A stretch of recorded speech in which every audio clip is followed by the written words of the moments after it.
প্রিয় বন্ধুরা, আসসালামু আলাইকুম। প্রাথমিক শিক্ষার্থী উপবৃত্তি পিএসপি উপবৃত্তি আজকে আপনাদের জন্য নতুন আপডেট নিয়ে আসলাম। কিভাবে পেন্ডিং চাহিদা আপনি ক্লাস্টারে জমা দিবেন। তো এর জন্য আপনাকে প্রথমে যে কাজটা করতে হবে, আইডি এবং পাসওয়ার্ড দিয়ে লগ ইন করে নিতে হবে। লগ ইন করার পর আপনি উপরের দিকে চলে যাবেন, এখানে পেয়ে যাবেন 3 লাইনস অপশন। এই 3 লাইনস অপশন এখানে একটি প্রেস করে দিবেন। প্রেস করে দেওয়ার পর আপনার সামনে চলে আসবে ড্যাশবোর্ড। খেয়াল করুন, এই যে ড্যাশবোর্ড, ড্যাশবোর্ডের নিচে পেয়ে যাবেন আপনি চাহিদা নামের একটি অপশন, এখানে একটি প্রেস করে দিবেন।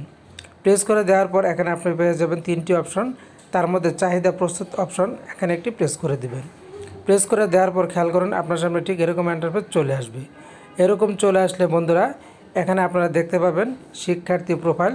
প্রথমে বর্তমান অর্থবছর হচ্ছে 2023-2024, এরপরে পেমেন্ট চক্র হচ্ছে জানুয়ারি-জুন 2024।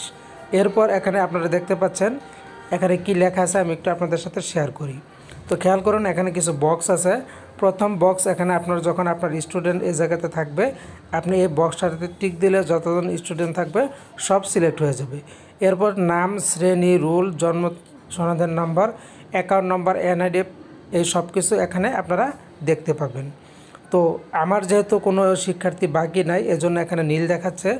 এরপর আপনারা যে শিক্ষার্থীকে চাহিদা প্রস্তুত টাকা দিবেন, তার যদি টাকা না দেন তাহলে প্রাপ্যতা নাই, এই ঘরটা সিলেক্ট করে দিবেন।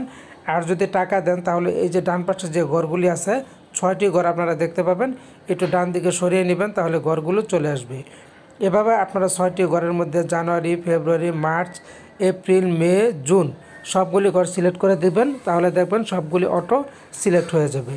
এরপর আপনার যখন সবগুলি সিলেক্ট করা হয়ে যাবে, নিচে পেয়ে যাবেন সংরক্ষণ করুন নামের একটি অপশন, এখানে দেখবেন সংরক্ষণ করুন, সেখানে একটি প্রেস করে দেবেন, আপনার এই চাহিদাটা সংরক্ষণ হয়ে যাবে।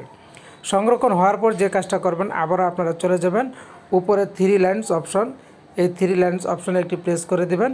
প্রেস করে দেওয়ার পর এবার আপনাকে যেটা করতে হবে সেটা হচ্ছে চাহিদা ক্লাস্টারে জমাদান অপশনটি, এখানে একটি প্রেস করে দিবেন।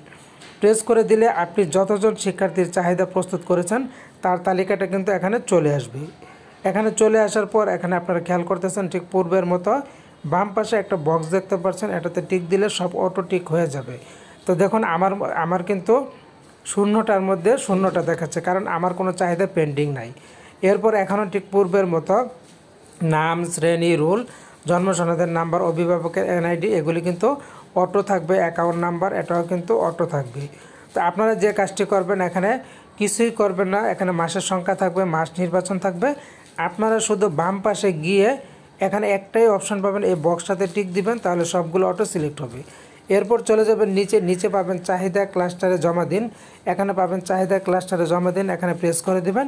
প্রেস করে দেওয়ার পর আপনার সামনে আসবে আপনি কি নিশ্চিত, আপনি নিশ্চিত অপশানে দেবেন, আপনার চাহিদার ক্লাস্টারে জমা হয়ে যাবে। মূলত এভাবে আপনাকে আপনার চাহিদাটা ক্লাস্টারে জমা দিতে হবে। যেহেতু আমার কোনো শিক্ষার্থীর চাহিদা নাই, সেজন্য কিন্তু আমারটা ফাঁকা দেখাচ্ছে। তো বন্ধুরা, আশা করি বুঝতে পেরেছেন। কোনো কমেন্টস থাকলে লিখে জানাতে পারেন।